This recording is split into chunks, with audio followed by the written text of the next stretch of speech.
Listo, ya empezó. Bueno, buenas noches. Hola, Darío. Primero quiero agradecerte por tu tiempo y por aceptar, obviamente, esta entrevista. Como sabes, estoy yo desarrollando una investigación científica académica para ya mi titulación como abogada. Y el tema a tratar es la protección jurídica y voluntariedad en el tratamiento de adicciones. Yo en mi ámbito como abogada ya voy a hacer el análisis del marco legal ecuatoriano en cuanto a este tema, ¿no? Y sobre la tensión que existe entre la salud pública y obviamente la libertad personal en el tratamiento en adicciones dentro del Estado ecuatoriano. Obviamente tu perfil como sociólogo y tu experiencia son fundamentales para mi artículo porque busco entender no solo la norma, sino también la realidad de la gestión, tanto estatal y los obstáculos estructurales y todo lo que se ha dado en base a la, digamos, a la verdadera tutela judicial efectiva que tienen, obviamente, los pacientes y también los centros de rehabilitación, que obviamente sí tienen permisos y son legales, ¿no? Bueno, como te había comentado, esta entrevista va a ser subida en los canales de YouTube por temas para temas de citación, más que todo en el trabajo investigativo. No sé, como para empezar, no sé si te gustaría ayudándonos presentándote y también tu experiencia como sociólogo dentro del ámbito en este tema. Eh, Mi nombre es Darío Terán, de formación soy sociólogo por la Universidad Central del Ecuador. Adicionalmente tengo dos especializaciones por Flaxo, una en políticas públicas para la igualdad y la otra en temas de género. Y también terminé una maestría en la Universidad de Barcelona sobre derechos de familia e infancias. Eh, Mi experiencia profesional radica como básicamente en los temas de protección de derechos, particularmente de niñas, niños y adolescentes. Y recientemente abordo también como problemáticas no solamente en el ámbito laboral, profesional, sino también como intereses de investigación, también lo que tiene que ver con la salud pública, específicamente las violencias, pero también los accesos a la salud pública para personas que tienen problemas de salud mental. Entre esos, eh, según el catálogo, digamos, un poco del CIE-10, que es como este instrumento de clasificación desde la salud pública.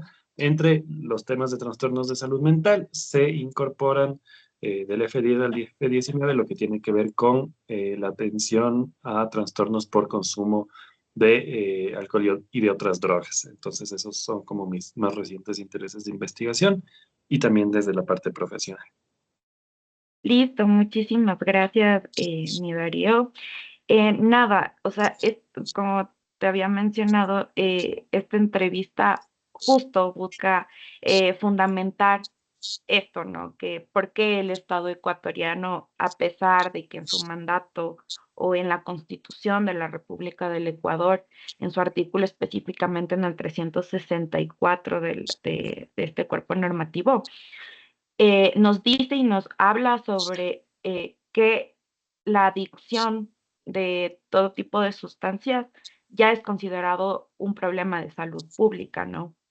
Y también o sea, se ha logrado implementar políticas integrales, pero no relacionadas a la realidad de una persona adicta, tanto en consumo de drogas como tal, sino también la persona que ya está en rehabilitación o en recuperación, como es en mi caso. Entonces, no hay tampoco las garantías judiciales para abordar este tema de tratamientos. Y es ahí donde radica los problemas, ¿no? Porque yo he visto, incluso desde mi experiencia, el tema de voluntariedad se anula completamente cuando tú estás dentro de de esta problemática. Y claro, hay una situación muy fuerte para encontrar centros de rehabilitación. Primero que no existen públicos, ¿no? O los que existen son muy pocos y no hay como que esa apertura. Pero los privados tienen incluso en todos, ¿no? Públicos y privados tienen el tema de que tenemos que firmar una voluntariedad para estar dentro del proceso. Pero cuando no hay voluntariedad es muy complicado y muy difícil. Y peor a las personas que sí las llevan contra su voluntad, no hay esa garantía. Y pensando sobre todo de que muchas de las veces la familia o las personas que las envían a estos centros de rehabilitación son con la finalidad de salvar y sobreguardar su integridad y su vida. Entonces, en muchos casos ha dado muy buenos resultados. Uno de esos es en mi caso, pero claro, siempre rompiendo esa pequeña parte del jurídico, ¿no? De que la voluntariedad se rompe en muchos casos. Entonces, sí, sí es muy complicado, ¿no? Entonces, una de las preguntas que yo te quisiera hacer desde tu experiencia sería, ¿por qué la inversión estatal o tú, por qué consideras que la inversión estatal sigue priorizando el control de sustancias, o sea, como oferta, por encima del tratamiento y la rehabilitación? Ujú. Bueno, a mí de entrada me parece como muy bien y adecuado el abordaje de el consumo de drogas como una problemática de salud pública, digamos, no solamente está en la Constitución, es clave que esté en la Constitución, pero también eso tiene como un correlato con una serie de estándares internacionales. O sea, hay una serie de normas emanadas por Naciones Unidas, la Oficina de las Naciones Unidas contra las Drogas y el Delito, la OEA a través de la Comisión Interamericana contra el Abuso de Drogas, incluso la OMS y la OPS, que son como estas entidades del Sistema de Naciones Unidas relacionadas con la salud, que lo abordan desde este énfasis en la salud pública y particularmente en el caso ecuatoriano, adicional a la Constitución, está en la ley de salud, en la ley de salud mental y en la famosa ley de prevención integral del fenómeno socioeconómico de las drogas, regulación y control de sustancias sujetas catalogadas a fiscalización. Con respecto como al centro de tu pregunta, a mí me parece que es como una realidad, no solamente en el caso ecuatoriano, sino en el caso de gran parte de los países de la región. O sea, eh, la mayoría de recursos y de esfuerzos desde los estados e incluso a través de políticas públicas se realizan para controlar la oferta de drogas. Es decir, importa muchísimo incautar toneladas de drogas, importa muchísimo desarticular laboratorios, importa muchísimo detener y apresar a los traficantes de todas las escalas, digamos, no solamente microtraficantes, sino también, o digamos, más bien al revés, no solamente narcotraficantes de gran escala, sino también microtraficantes o personas que portan drogas o conocidas como mulas. Entonces, eh, eso tiene unos resultados concretos, quizá desde la parte legal, desde el populismo, desde mostrar un resultado de que se están haciendo cosas, pero también tiene una serie de resultados que no se ven. O sea, un poco dotarle a la atención a la oferta de drogas implica desplazar el problema de lo que significa la demanda de drogas y el consumo y las adicciones. Entonces, socialmente, las personas, las familias, los medios de comunicación, es decir, todas las instituciones sociales, van a ligar directamente la palabra drogas o la palabra consumo o la palabra persona con adicciones a un problema que tiene que ver con la seguridad, que tiene que ver con la oferta, que tiene que ver con una serie de normas que se están transgrediendo y que por lo tanto tienen que ser penadas y por lo tanto tienen que ser sancionadas. Y mientras más grande sea la sanción, no digo mejor, pero mientras más punitiva sea, la sociedad va a aplaudir más. Entonces, eso políticamente es muy redituable. O sea, Yo creo que si en este contexto algún candidato, sea de la corriente que fuere, va a decir vamos a invertir al menos una decena de millones de dólares para tratar a las niñas, a los niños, a los adolescentes, a las personas que sufren trastornos por consumo de drogas, puede ser inclusive cuestionable, porque lo que importa, como digo, socialmente es mostrar estos resultados de incautaciones, de apresamientos, etcétera. Entonces, eh, lo hacen o quizá está, al menos en el tema, en el campo político, muy ligado a, miro yo, como dos temas que pueden ser fundamentales. El primero, a mostrar un resultado populista, no solamente en el campo penal, sino también en el campo social, en el campo político, es decir, va a tener más likes ahí el político que salga diciendo vamos a tener más cárceles para los traficantes de drogas, aquel que diga vamos a tener más centros de salud o centros de tratamiento de adicciones. O sea, ahí es un like seguro para el primero. Entonces hay populismo. Y lo otro que a mí me parece como inclusive más grave aún es la falta de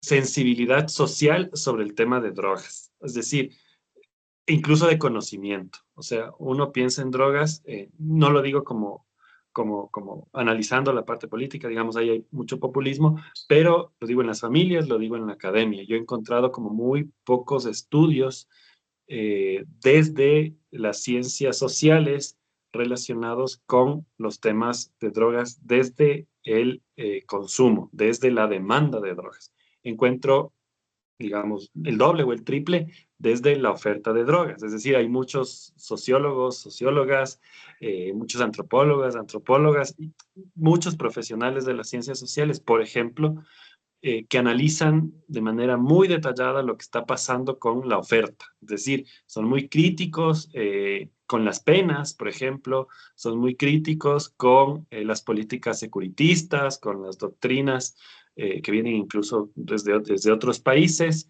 eh, pero siempre la oferta. En cambio, esta relación de ese pensamiento social con la demanda de drogas y con los problemas que enfrentan las personas usuarias y consumidoras de drogas, sus familias o los efectos sociales que esto puede tener en la salud pública y en el desarrollo social, en cambio, son como muy reducidos, incluso escasos.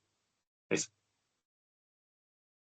Gracias, Darío. Sí, justamente, eh, bueno, hablando desde mi experiencia como adicta en recuperación y con toda la experiencia que a mí me tocó vivir en cuanto, desde mis 15 años, ¿no? Desde muy chiquita a mí me tocó vivir en busca de un, primero, plan terapéutico que se acoja a una verdadera rehabilitación y segundo, también un centro especializado que traten el tema de adicciones como tal porque yo tuve una experiencia súper fuerte en un psiquiátrico, porque no había esta posibilidad de entrar a un centro de rehabilitación, ¿no? Porque en ese entonces era yo menor de edad y obviamente centros para adolescentes o en este caso también niños, porque se comienza también desde una temprana edad. No existe, no hay, ¿no? O es muy difícil poder ingresar a estos centros, ¿no? Si es que hubiera el caso. Entonces, claro, a mí se me agudizó un poco más la enfermedad de la adicción por eso, porque no pudieron tratar adecuadamente mi problema. Y claro, después de eso se sumó más adicción a otro tipo de sustancias y después un sinnúmero de cosas que pasó en mi vida hasta, bueno, hasta lo último que pude encontrar realmente una clínica que sí tenía todos estos lineamientos, ¿no? Y creo que es la única dentro de aquí de Pichincha que tiene todos los licenciamientos y que trata solo a mujeres, porque también toca ver que no es que el tratamiento de adicciones a todos se les puede meter en el mismo saco, sino toca esa diferenciación por el tema mismo de la enfermedad. Sin embargo, claro, y acogiéndome un poco a tus palabras, claro, mi investigación va centrada también en el tema de los estándares internacionales que existen, ¿no? Que hay una normativa, claro, ahorita en su primer momento es como un memorándum de entendimiento. Sin embargo, se ha visto desde mucho antes, o sea, desde la historia, digamos, desde donde nacieron las convenciones en cuanto a drogas, todas se centran en esto, ¿no? En poder llevar a la cárcel a un narcotraficante, a un microtraficante, pero nunca se habla desde esto, desde la rehabilitación y desde la adicción y desde la enfermedad, sino viene ya tiempo después, si no estoy un poco mal, es a partir del 2016 que se comienza a tratar internacionalmente recién como un problema de salud y que es un problema mental y que comienzan los estándares internacionales a darte puntos claves y principios de los cuales se tendría que en la normativa, obviamente tanto ecuatoriana, tendría que tomarse en cuenta, ya que ellos han sido parte y son parte dentro de la toma de decisiones en cuanto a estos convenios. Sin embargo, se ve que no han cumplido y las normas que tenemos son como que muy por encimita, nunca a profundidad. O sea, es como que por llenar, pongamos esta norma y listo, y se acabó. Pero no vemos que tendría que ser muy a fondo este tema porque sí es muy importante y también es emergente y urgente, porque en otras entrevistas yo decía, el tiempo para nosotros como personas adictas es fundamental, porque nosotros no podemos esperar a que el Estado o a que una persona, digamos, un juez, determine si es que estamos incapaces o no, y hasta que se dé todo el proceso, la persona puede morir a consecuencia de los horrores de esta enfermedad. Y sobre todo, también pueden quedar con problemas psiquiátricos muy fuertes. Entonces, el tiempo es como que súper indispensable en esto, ¿no? En esto como, no sé si llamarlo como política pública o también pensado desde ese ámbito, ¿no? Como las autoridades al momento de hacer también la normativa que ahora tenemos. Y justo hablabas algo de esto, ¿no? Del populismo.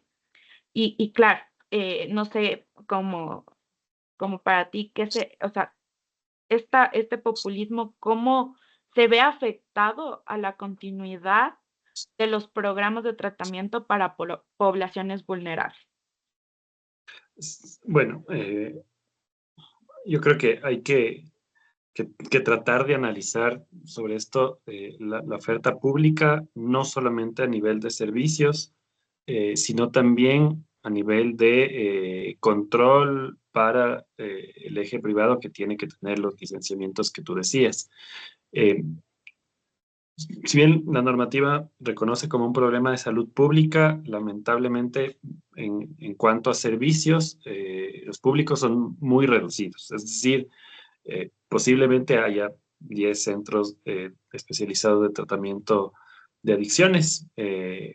No tengo como ahorita el dato, pero creo que son 4 para adolescentes, el resto son para adultos. El proceso de tratamiento implica, parece contar con 6 meses de internamiento, en los que se debe abordar como un plan terapéutico de estabilización, digamos, de terapia ocupacional, etcétera.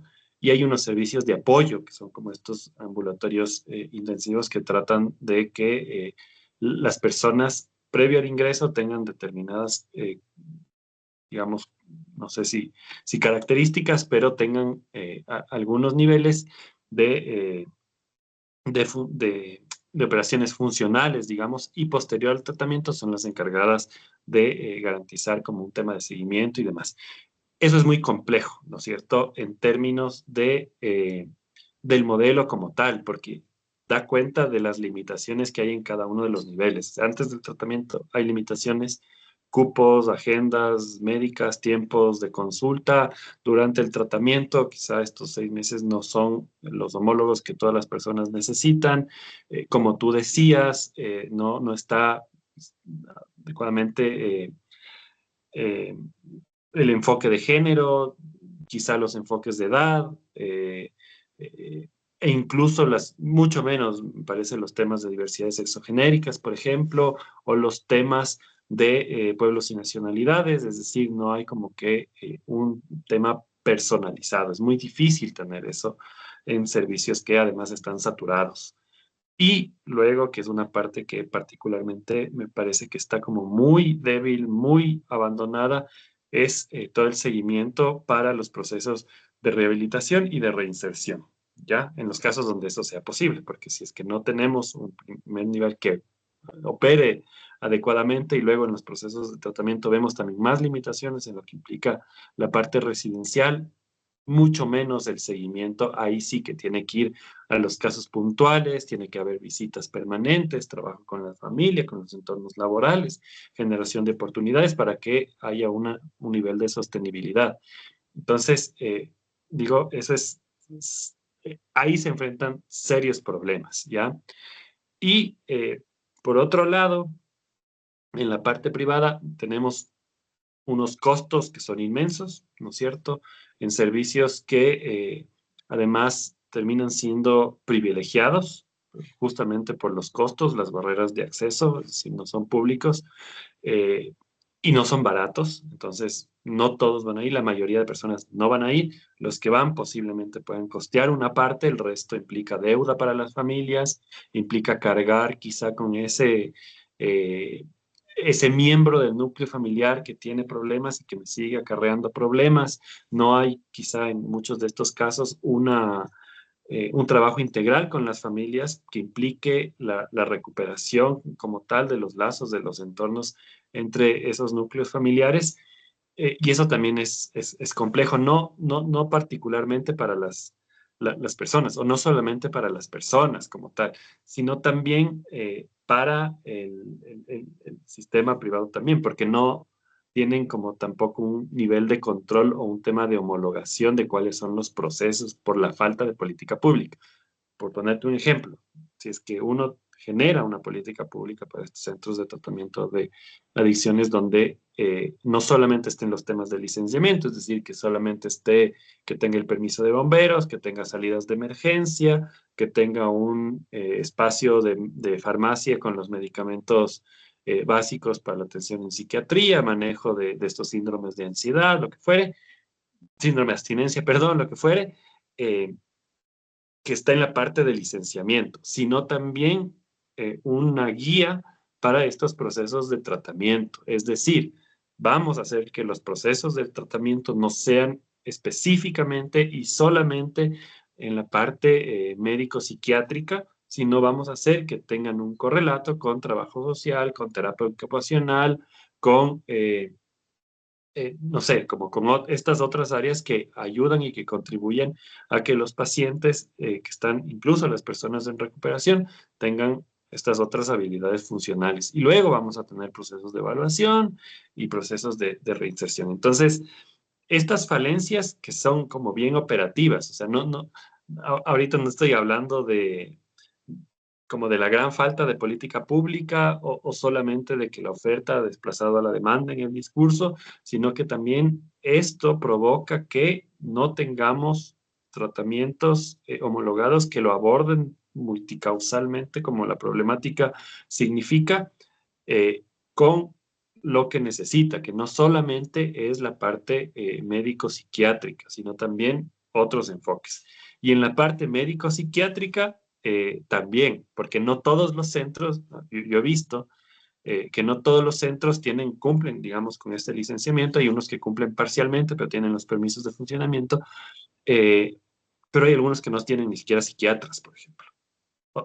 Y eso me preocupa, ¿no es cierto? Hay toda también como una corriente que trabaja los temas, parece que son los 13 pasos y demás, que incluso tienen un tema residencial, ¿no es cierto? O te ofertan un servicio residencial, pero que no tienen médicos, ni médicos generales, ni médicos psiquiatras, y trabajan como con psicólogos con algún tipo de formación. Entonces es muy complejo porque no se está generando, me parece, no lo sé, como con el detalle que quisiera, pero me parece que este desplazamiento como que opera ahí casi que en la estratosfera del populismo, de la oferta sobre la demanda, provoca unos efectos muy concretos que tienen que ver con una falta quizá de servicios especializados en la parte pública, que sean fáciles de acceder, gratuitos, donde las personas puedan ir, que estén diferenciados por edad, que estén diferenciados por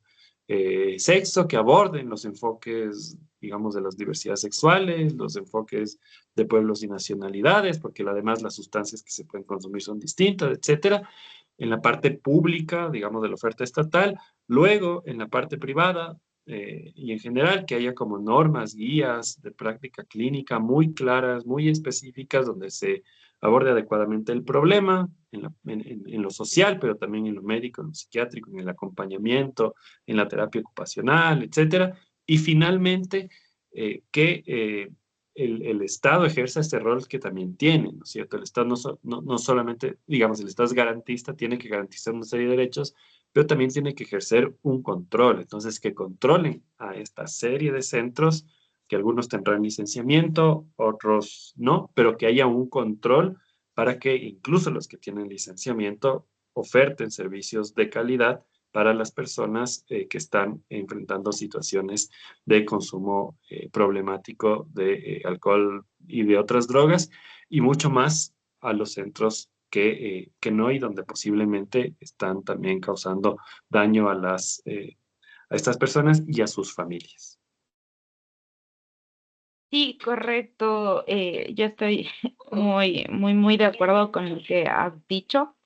Sobre todo, claro, yo hablo igual desde mi experiencia, ¿no? O sea, es muy complicado y es muy complejo eh, este tema o sea, de controlar todo, ¿no? O sea, del tema de las, hoy he visto, ¿no?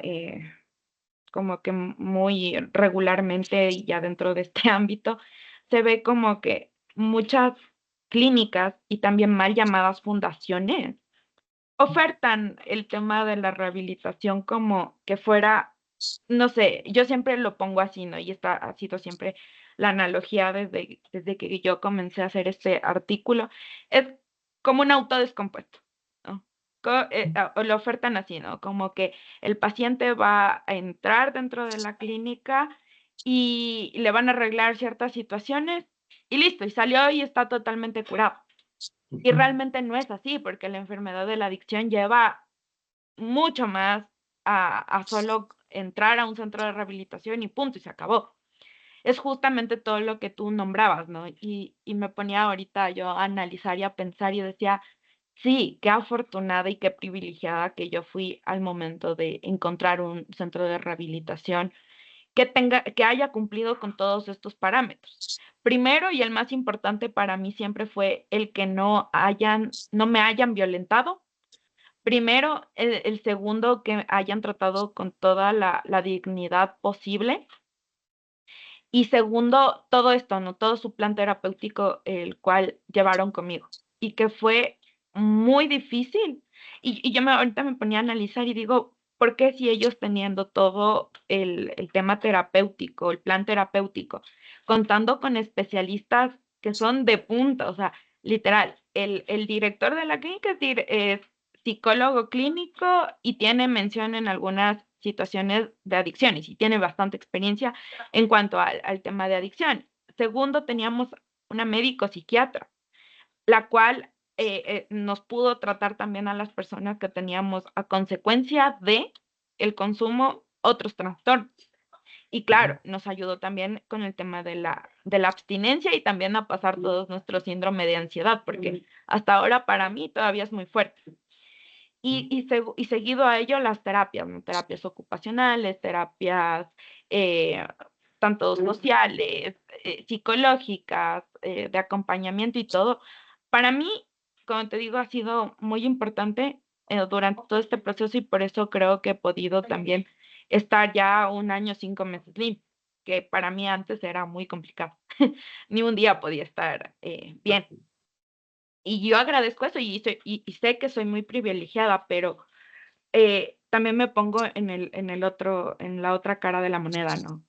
La gente que realmente necesita, ¿qué pasa? Porque realmente costear una clínica de rehabilitación es muy, muy caro, Ujú, muy, sí es bastante fuerte el tema económico, porque no es que solo pagas la mensualidad, sino también vienen muchos gastos con eso, ¿no? Porque claro, si ya te medican la medicación, que no es nada barata tampoco, el tema de salen imprevistos, ¿no? Que por tu misma abstinencia muchas de las veces sufres otras enfermedades físicas y también toca tratarlas, etcétera. O sea, muchas cosas que no se toman en cuenta al momento de realmente hacer este tema de, obviamente, no sé, de centros. Igual sigo insistiendo con las políticas públicas. No se toma mucho en cuenta eso, sino solo como que llenar un papel y claro, el Estado como que tratar de decir, sí, estoy cumpliendo, pero por encima, no a profundidad y no como se debería. Y justo también ahorita estaba yo poniéndome a pensar que ha incrementado mucho el tema de personas ahora en situación de calle, porque justo algo que tú mencionabas era que, claro, la familia que no puede acceder a un tema privado en cuanto a rehabilitación y también público, porque el público hasta cumpliste un cupo y ya no tienes ujú, un chance, digamos así, de entrar a otros centros de rehabilitación porque no existe. Y el tema ujú. ambulatorio es muy complicado porque yo he palpado justo en espacios públicos o en clínicas, perdón, en psiquiátricos públicos, que la consulta es de 20 minutos, a lo mucho 40, pero con esos 20 o 40 minutos tú no llegas totalmente a topar a fondo realmente tu problema. Y hablo de consultas de aquí, o sea, tengo una consulta hoy y después tengo la cita para 2 meses después. Entonces no llegas en serio a tocar a fondo esta situación. Y peor aún cuando eres adolescente y niño.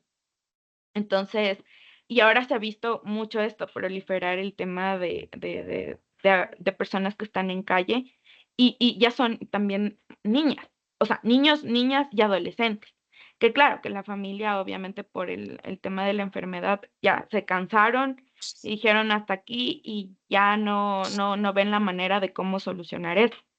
Pero tampoco hay políticas públicas para ello. O sea, tampoco hay centros donde se los pueda llevar y se les pueda ayudar con la rehabilitación y el tratamiento. Y a esto no sé si es que, o sea, no sé en tu experiencia a qué atribuyes, si es que esta omisión estatal, ¿no? O sea, si es falta de presupuesto o realmente ya es de voluntad política, o sea, de no querer hacer nada. Eh, bueno, es complejo. Yo creo que son ambas, por un lado. Eh, Ahí hay competencias concurrentes, no solamente es del Estado central, también los gobiernos autónomos descentralizados, que son los que tienen como esta atribución de la Rectoría de los Sistemas Locales de Protección de Derechos, es sobre todo el Estado central, obviamente, eh, y nos estamos dando cuenta que está fallando como la protección total, o sea, para que un niño, una niña, un adolescente tenga trastornos por consumo problemático de drogas, es decir, presente esta enfermedad de la adicción que tú lo mencionas, significa que tuvo factores de riesgo altísimos que no fueron tratados adecuadamente, que tuvo entornos educativos, familiares, etcétera, que le expulsaron y que por lo tanto recurrió quizá a estas otras formas de aliviar algún tema en su salud mental.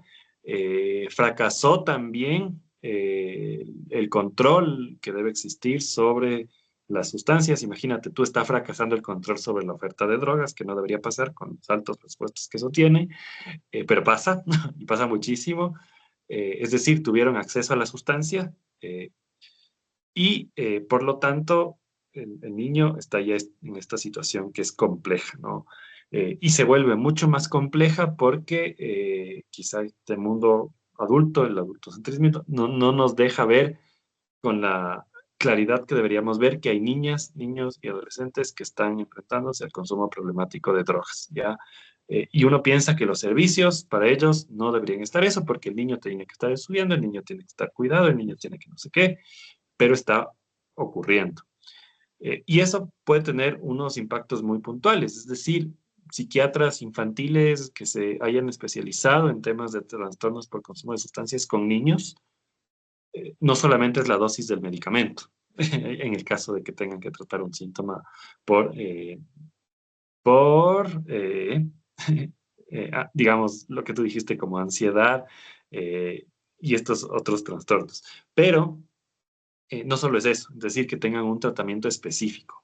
O psicólogos clínicos infantiles que tengan una formación para tratar esto. O sea, no sé, terapistas ocupacionales. Es decir, todos estos profesionales no existen en la magnitud que deberían para enfrentar esta problemática. Es más, yo me atrevería a decir que existen 3 o 4 quizá a nivel nacional y no hay más. Entonces, ahí hay como una limitación que es significativa.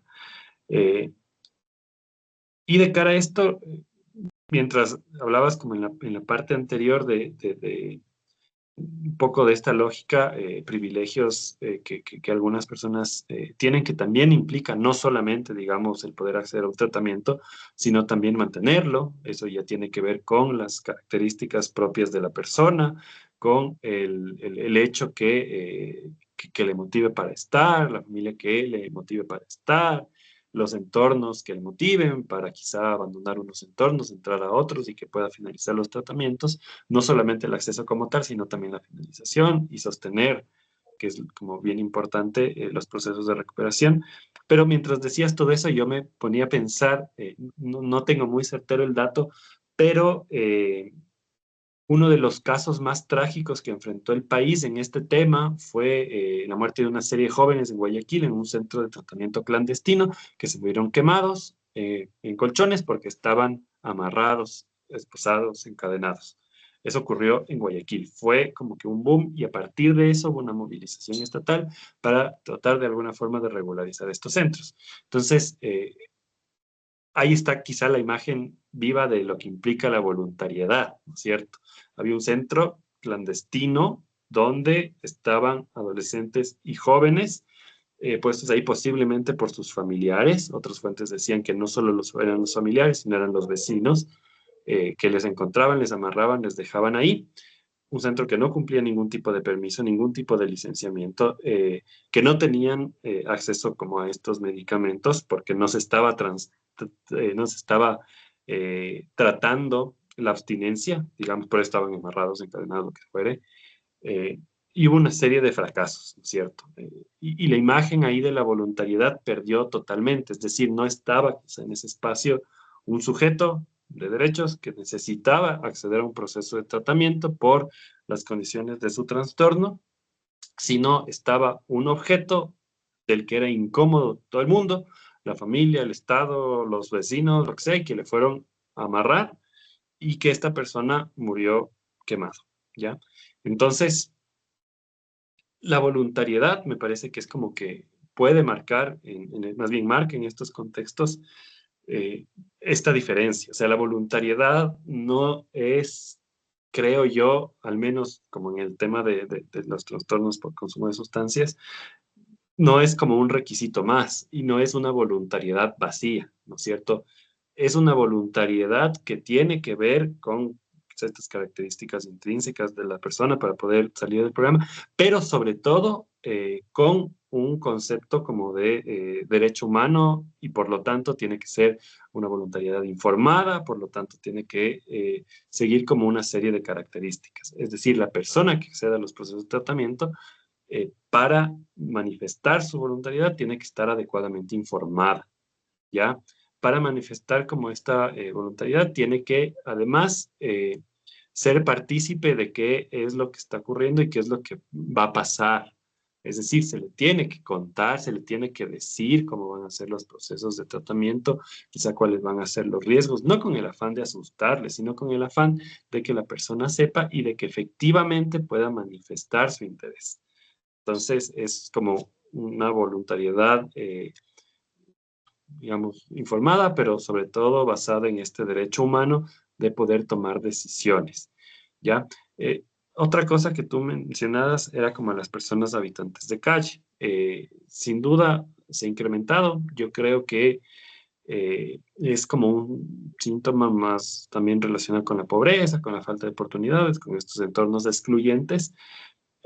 No he leído como análisis nacionales, pero sí análisis de otros países de la región, particularmente de Estados Unidos, ¿no?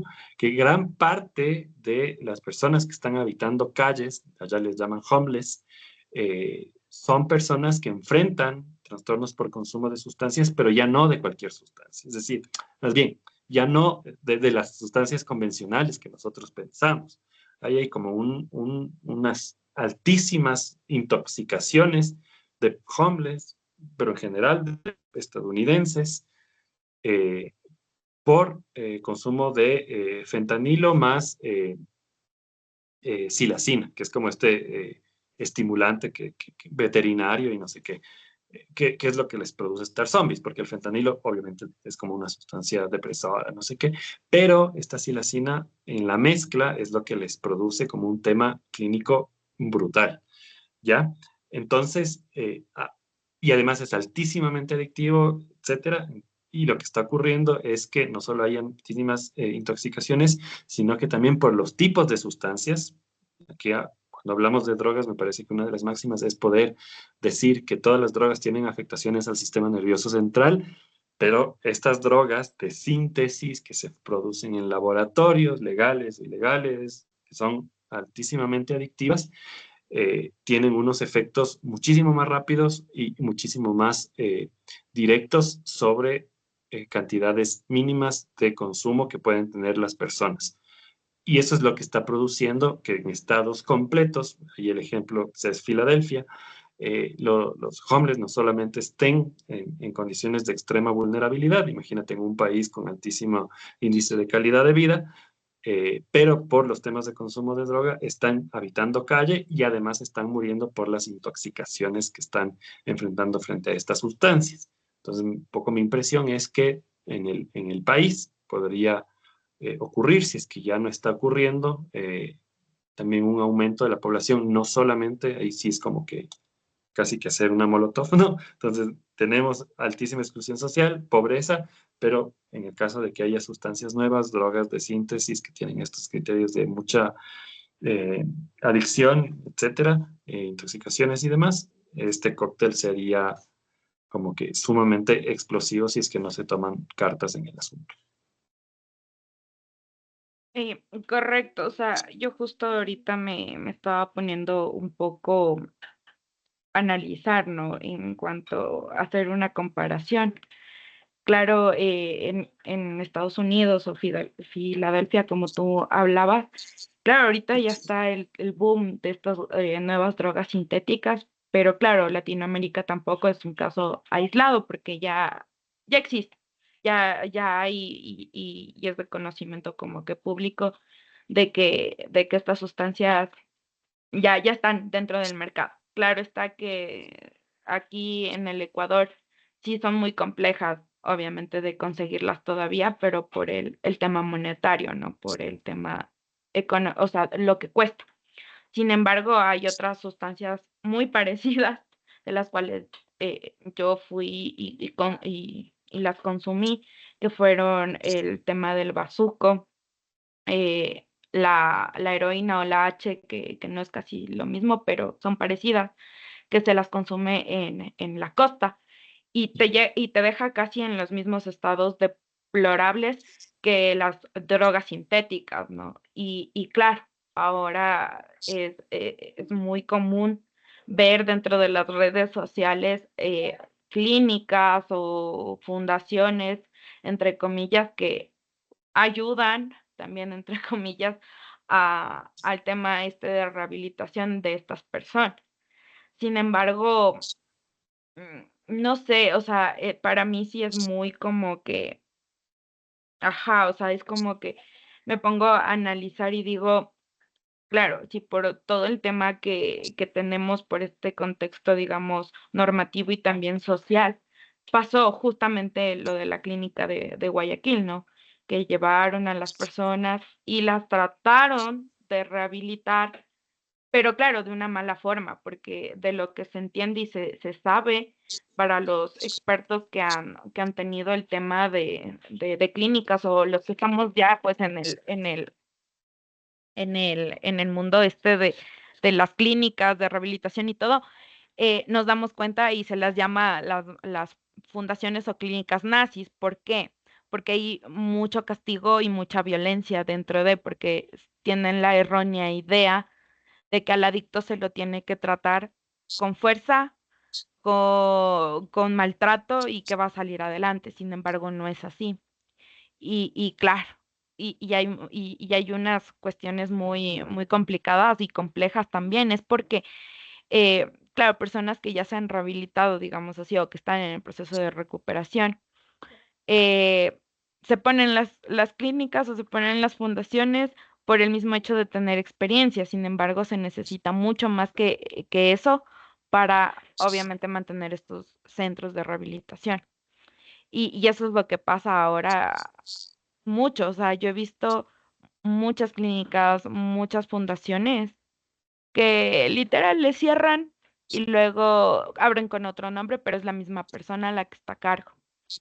Y no dan ese trato, esa, como se debería, ¿no? Y sí es bien, para mí sí es muy preocupante porque el hecho de que, porque existen grupos de ayuda. Entre esos, uno de ellos es el al que yo voy, que es Narcóticos Anónimos, y en su libro obviamente te dice muchas cosas que yo sí comparto y otras no mucho, pero el tema solo de estar acudiendo y hacer los 12 pasos no es como que también te garantiza todo, sino Ujú. también va más, mucho más allá de eso, ¿no? Como hablábamos, ¿no? El tema de tener también un plan de vida o un plan, un proyecto que no todas las clínicas te tratan, te dicen o te ayudan. Y también el tema de tener esto de, ajá, también lo económico para seguir con tu proceso. Porque no es, como digo, no es que ya saliste de la clínica y ya se acabó, sino también tienes que seguir o sea, tener un seguimiento.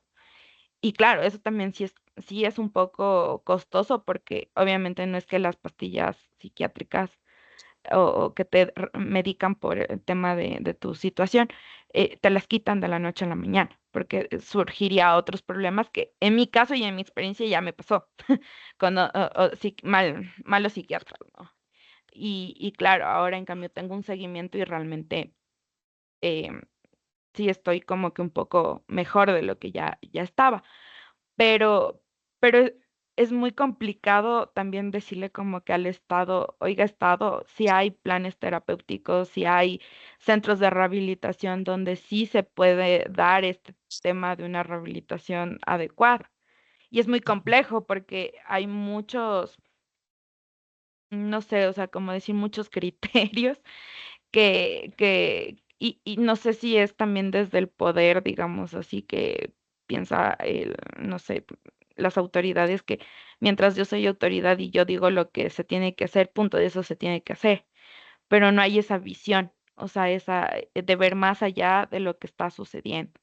Entonces, bueno, yo de lo que he podido analizar y dentro de todo, si bien es cierto, tenemos unas normativas que son como que las leyes orgánicas están sobre todo sobre los acuerdos ministeriales. Sin embargo, las leyes orgánicas que tenemos en cuanto a salud mental y también en- la ley se me fue, pero es de drogas. Se me fue el nombre específico, pero bueno, la ley que regula el tema de rehabilitación y todo de sustancias. eh, te te habla sobre, o sea, como que muy encimita, ¿no? Y tiene unos protocolos muy como que se contradicen con otras cosas que también ellos mismos te plantean. Y uno de esos es el acuerdo ministerial 000080, Ujú. que lo firmaron y dentro de su artículo 17 te habla obviamente de todo lo que me habías mencionado, de lo que tiene que tener una voluntariedad, ¿no? O sea, para el consentimiento que tienes que firmar para entrar. Pero ahí yo me pongo a pensar, si es que tú tienes que firmar ese consentimiento, y a mí me pasó, ¿no? ¿Cómo lo firmas si tú, por tu misma situación, porque yo, por ejemplo, yo ya no quería ni ir ni a psiquiatras ni a psicólogos porque ya no, o sea, no, o sea, mi punto y mi fin siempre fue como que consumir y consumir y consumir y consumir más. Entonces, yo ya no quería rehabilitarme, no quería saber nada. Y claro, cuando me tenían que hacer firmar el consentimiento voluntario, yo decía, no, es que yo no me quiero rehabilitar, o sea, no, no, y punto. Pero claro, ahí hablamos de que se rompe este tema de la voluntariedad cuando tú estás no con tus cinco sentidos, porque obviamente no estás. Pero, sin embargo, te dice el acuerdo que tú así no estés en tus cinco sentidos en pocas, tienes que firmar esa voluntariedad, o si no, no entras. Entonces, claro, muchas de las veces uno tiene que acudir a circunstancias más extremas y que obviamente sí te da una salvedad que te dice que cuando tú no estás en tus cinco sentidos puede determinarlo un juez, pero tampoco te dice qué tipo de juez, no te determina el protocolo ni en el tiempo que el juez tendría que tomar una decisión. Y claro, la única figura jurídica que se me viene a la mente es la interdicción, ¿no? Exacto. Pero para interponer la interdicción hay muchos otros problemas, o sea, jurídicos, porque primero es el tiempo, o sea, es el Ujú. tiempo con el que van a determinar si es que esta persona realmente no está con el tema de sus cinco sentidos, de su voluntariedad, y por lo menos es un año de juicio. Entonces, y peor aún si es que en ese juicio te tienen que, o sea, es algo medio complejo y medio ilógico que a la persona que está sin sus cinco sentidos le tengan que notificar y decir que para que ejerza su derecho a la defensa, le Claro. citen. Pero si no está en sus cinco sentidos, ¿cómo le citamos? ¿Cómo la buscamos? Y si peor aún está en una situación de calle. Entonces, es muy complejo salvar las vidas de estas personas así, ¿no?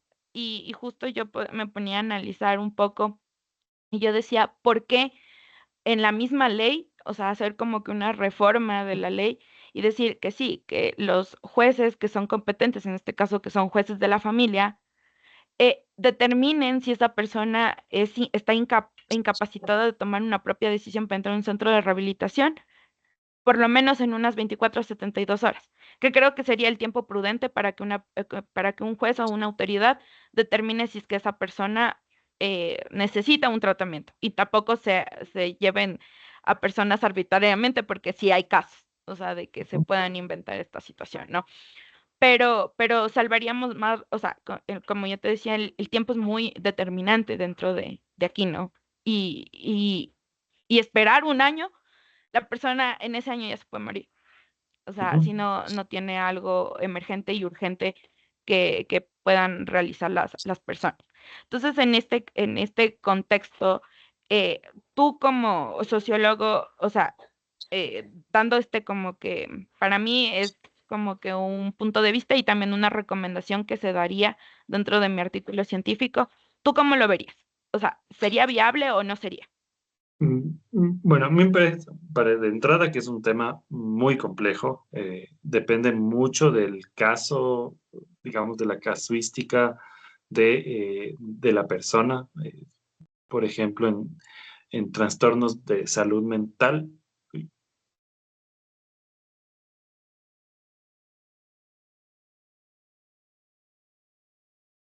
Se nos para un ratito. Sí, pero ahí se escucha. Sí, sí se escucha. Sí, ya. Lo que no se te ve. Sí, no sé qué pasó porque no, yo tampoco veo. Pero Eh, es algo. bueno, puedo seguir hablando, ¿cierto? Es que no me sale el Correcto, sí, Teams. sí. Ya. Sí. Bueno, decía que, por ejemplo, en temas de trastornos por salud mental, pensando en los bien graves, ¿no? En la esquizofrenia, incluso en trastornos de orden delirante, conseguir una interdicción es muy complejo porque necesitas una serie de evaluaciones. Y muchas veces eso está mediado como también por el mercado. O sea, hay personas que quieren que el interdicto sea interdicto justamente por temas de bienes o de estas otras consecuencias legales que provoca. ¿Ya? ¿Sí me escuchan? correcto.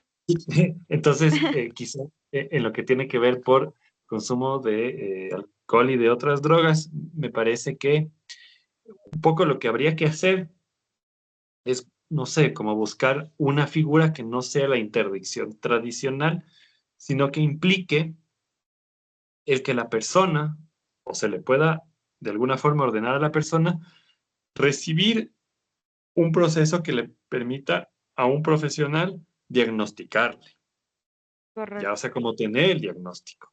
Y con ese diagnóstico dictaminar, por ejemplo, dependiendo, insisto, el caso, eso es complejo, por eso evidentemente tiene que ser resuelto por un juez, con ese diagnóstico emitir algo así como una medida de protección con un carácter obligatorio, ya dependiendo cómo salga la disposición, para que esa persona ingrese a un proceso de tratamiento, ¿ya? Eh, he visto ejemplos, he visto ejemplos donde una persona que tiene problemas digamos, serios problemas por consumo de sustancias e incluso Ujú. hay como estas conductas de apropiarse de recursos familiares para conseguir la sustancia o de hacerle daño a una persona que está responsable de su cuidado, pasa muchísimo en adolescentes, le hacen daño, entonces frente a un operador de justicia, este le dispone generarle al mismo sistema de justicia, obviamente con los órganos auxiliares que tuviere, un proceso de diagnóstico y con ese diagnóstico, más los elementos de convicción que tenga el juzgador, le dice, te otorgo esta medida, es obligatoria, ¿ya? Y se hace el proceso de tratamiento. Y lo que es obligatorio es el tratamiento, ¿ya? Correcto. Entonces, quizá pensar en algo así porque la interdicción tradicional eh, es una figura bien compleja, ¿ya? Bien compleja que depende ya de, no sé si depende, pero que más bien provoca una serie de privaciones de derechos y eso quizá con nuestra constitución y con nuestro ordenamiento jurídico puede tener unas consecuencias complejas. O sea, yo pensaría en algo así como, y en otros países es clarito, o sea, le llaman tribunales por drogas, no solamente para temas de ofertas, sino a veces también para temas de demanda como el que te estoy contando como en este momento. Entonces, Ujú. habría que pensarlo, ¿no? Sí, correcto. Yo justo, claro, en medio de la investigación y todo, em, hacía como que derecho comparado, ¿no? En otras legislaciones.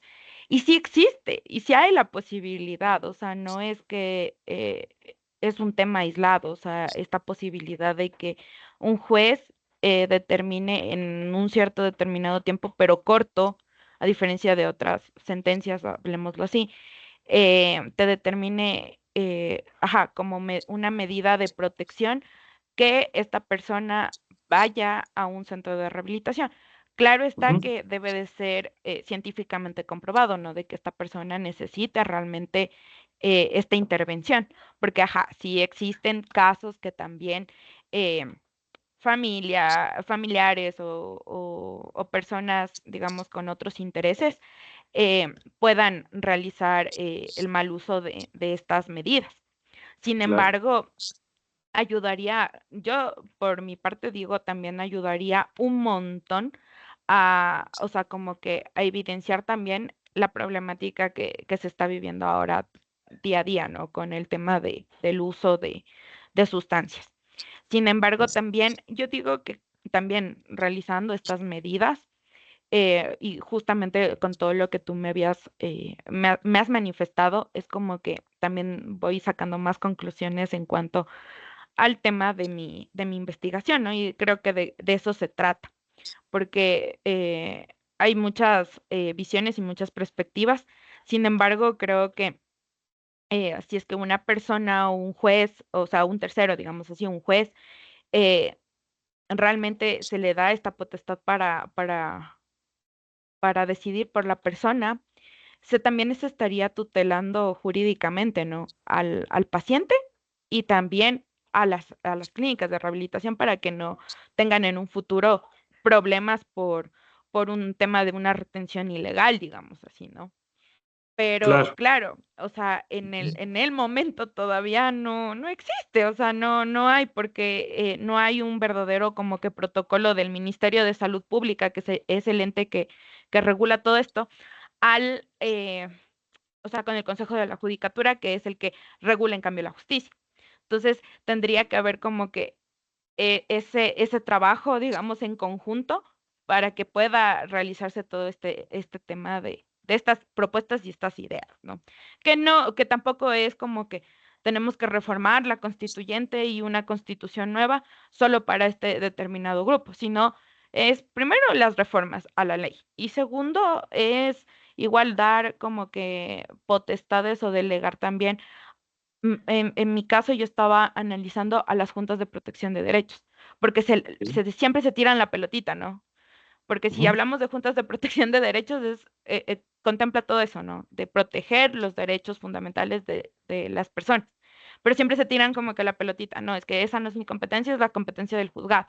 Y el juzgado, esa no es mi competencia, sino es la competencia de las juntas. Entonces, Claro. dar como que lineamientos específicos a cada quien para que se pueda hacer un verdadero proceso en cuanto al tema de internamientos no voluntarios.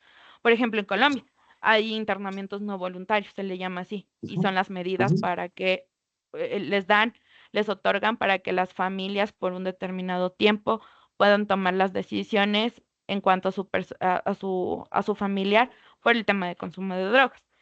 Y si es que no hubiera el familiar o no hubieran las personas, por ejemplo, los habitantes de calle, se los Claro. lleva a bienestar familiar, ajá, y Ajá, ellos son el los que toman instituto. las decisiones y los institucionalizan por un tiempo para ver si la rehabilitación surte efecto en ellos. Pero aquí no hay esa situación y tendría que es un plan muy bueno el que tiene igual Colombia, otro es en Argentina y otro, así como que hablándolo un poco más lejos, es en España, que Ujú. he leído y he visto que son como que como que los países que tienen unos modelos muy buenos en cuanto a rehabilitación de sustancias.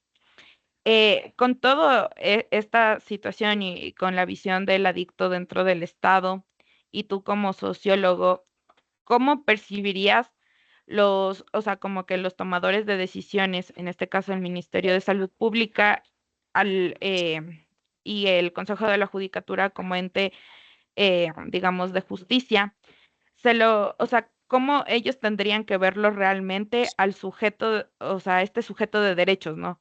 Como un paciente que debe ser tutelado y silenciado por su familia y el centro, o como una persona que realmente necesita una ayuda urgente y emergente.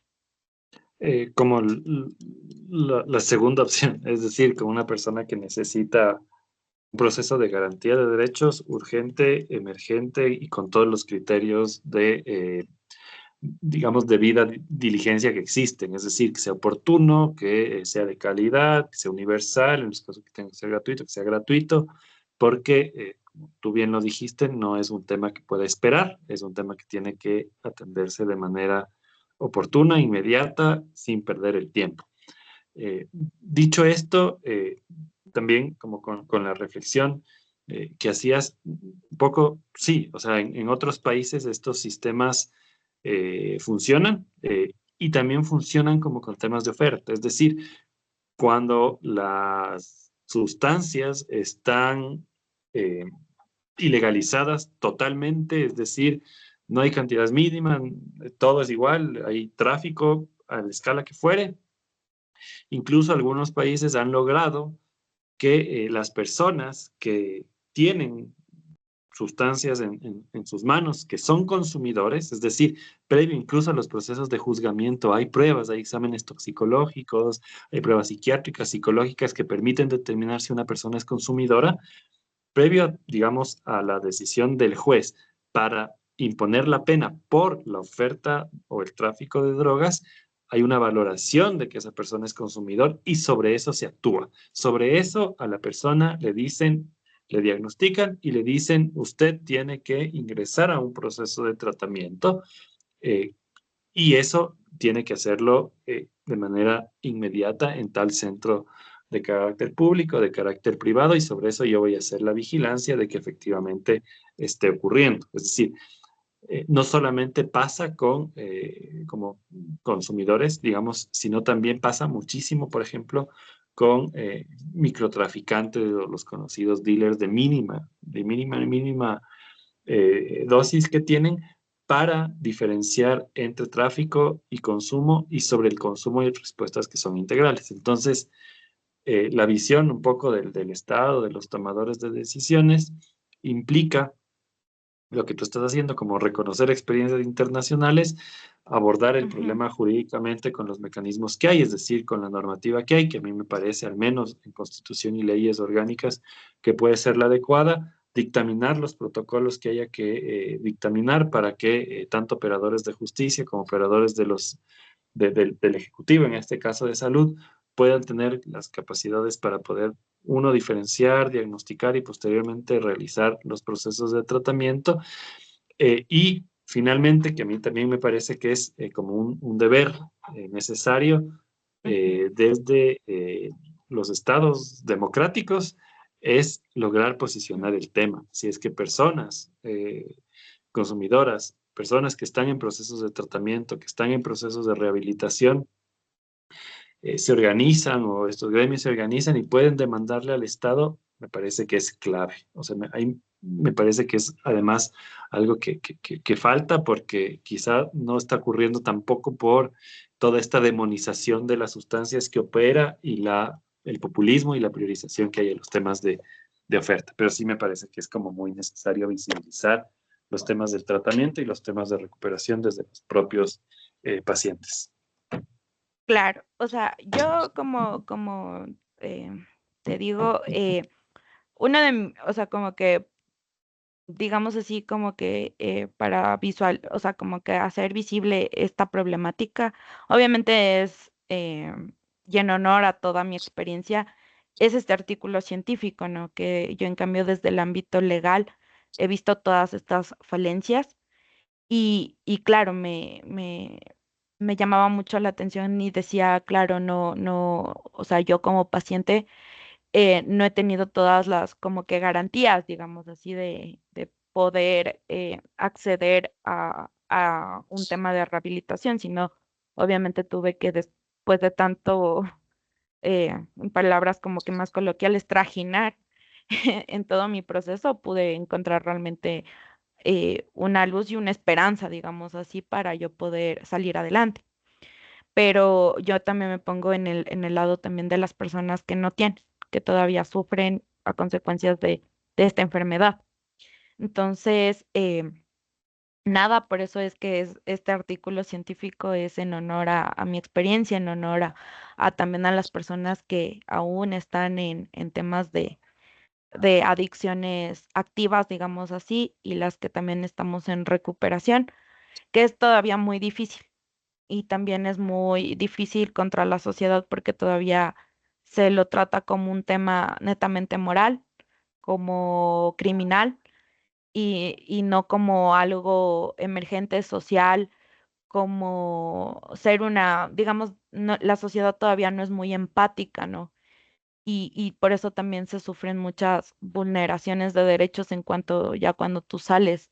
Es como cuando estás en la cárcel, digamos así, sales y te señalan y te juzgan con el dedo y luego no, o sea, es muy complicado como que tener realmente tu vida normal, entre comillas, digamos así, cuando hay todavía este estigma social, ¿no? Es por eso que es una de mis, o sea, como que de mis mm, puntos, o sea, como que de discusión que quisiera que esto llegue un poco más lejos, ¿no? Pero claro, sí es muy complejo, todavía es muy complejo el poder visibilizar esta problemática. Pero creo que este es uno de los pasos que se tiene que dar, creería yo. Como que para ir cerrando esta entrevista. ¿Tú qué opinas sobre el tema que yo obviamente estoy como que proponiendo para este artículo científico, para esta investigación? Y con todo lo que hemos conversado, ¿tú crees que, o sea, obviamente las ideas que yo tengo todavía, que todavía centralizarlas un poco más, pero serían como que un poco viables o no? dentro del Estado ecuatoriano si es que me aprobaran esta tesis. Bueno, uno, me parece que es clave lo que has dicho, en las ciencias sociales, no tanto en el derecho, se acostumbra mucho en algunos estudios, sobre todo los antropológicos, los de un corte etnográfico, de sincerar la posición del narrador, es decir, de tener una entrada desde la persona. Es decir, a mí eso me parece clave, me parece que es muy rico porque además le dota al artículo o a la investigación de experiencia en primera persona, que es fundamental. O sea, para mí eso es como que muy, muy rico, es fundamental para los procesos de investigación, sobre todo, y te saludo mucho por eso. Dos, es un tema que, como te dije, no se aborda difícilmente. En el Ecuador hay eh, estudios que traten de identificar la demanda de drogas y quizá mucho menos los temas de atención desde el derecho a la salud para personas con trastornos, pero también personas que están en procesos de recuperación, desde las disciplinas, las sociales y desde el derecho. O sea, hay mucha vigencia en la temática, es muy necesario decirlo y es clave que se lo pueda hacer desde el derecho, identificando como un campo que busca también modificar la normativa o al menos problematizarla. Entonces, eso me parece que es como muy, muy interesante. Quizá desde los enfoques de la salud hay estudios, son estos papers enormes donde están identificadas un montón de cosas, pero trasladar eso, transmutar hacia lo social y hacia lo jurídico, también me parece que es muy importante. Y finalmente está también como ya el centro de la investigación, que tiene que ver con un tema que es un derecho humano casi, es como inherente a la condición del humano, la voluntariedad. O sea, eso ha sido abordado, tiene como una larguísima trayectoria. Yo te puedo decir, desde los estudios sociales de las infancias, eh, se trata mucho el tema de la voluntariedad de las niñas, de los niños, desde cuándo son o no sujetos de derechos, y ha habido una historia larguísima al respecto, ¿no es cierto? Desde que eran concebidos como descartables, que posteriormente eran concebidos como objetos, hasta que hay como, a partir de la Convención de los Derechos del Niño, como esta noción de sujeto de derecho, y eso implica la participación y eso implica la voluntariedad para determinar ciertos aspectos y regular ciertos aspectos sobre sus propias vidas. Quizás lo propio o una discusión ya como más situada desde la salud pública de las personas con consumo problemático de drogas, lo estás haciendo tú. Me parece que es clave. Yo no he leído temas en salud mental sobre aquello. Y lo digo salud mental porque es un poco el ámbito donde realmente estoy interesado, pero en el Ujú. derecho tampoco. Entonces, es Claro. importante como esas tres cosas, enunciar la posición del investigador, del narrador, el otro, tener la vigencia de una investigación en estos temas jurídicos que difícilmente las personas lo hacen. Y tercero, está el tema de abordar como con la precisión que amerita un problema que sí es jurídico, pero que también tiene que ver muchísimo con la noción del ser humano y la noción del sujeto. Entonces, para mí es clave y saludo mucho tu investigación. Muchas gracias, Darío. Gracias también por la apertura, por esta entrevista, que es muy enriquecedora para mi artículo, porque han salido muchos temas fundamentales, de los cuales son como que punto clave para esta investigación. Te agradezco un montón por tu tiempo, te agradezco también por tus conocimientos y nada, esperemos vernos también muy pronto y muchas gracias, Midar. Esperemos que sí. Que pases muy bien y Muchas éxitos gracias. con tu investigación. Buenas noches. Muchas gracias. Igual, ten una buena noche. Chau. Chao.